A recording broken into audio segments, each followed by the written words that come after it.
When you think of marijuana, you probably think about people smoking it or rolling it. But when the smoke clears and we start talking about medical marijuana, it's not exactly like that. Medical marijuana, medical cannabis, which is a plant derivative that we know now has medical uses.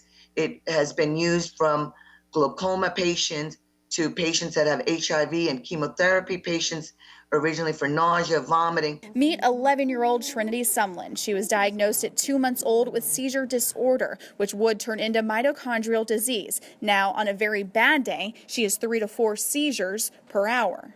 She's tried over, I would say, about 13 seizure medications. She took injections.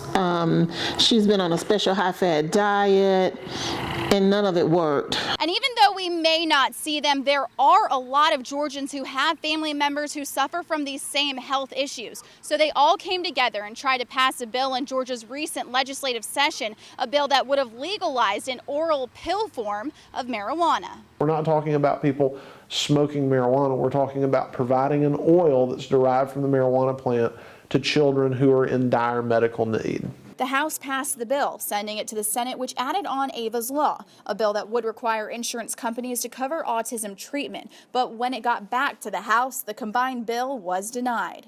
It just was one of those things that the two sides couldn't come to an agreement on. The other children didn't get help, and the children with seizures didn't get help.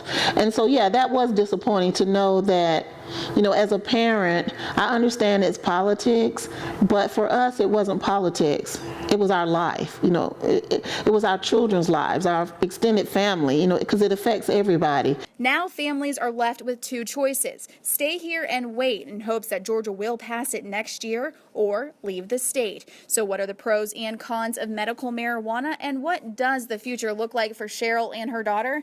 Find out Friday. For WLTZ First News, I'm Natalie Fultz.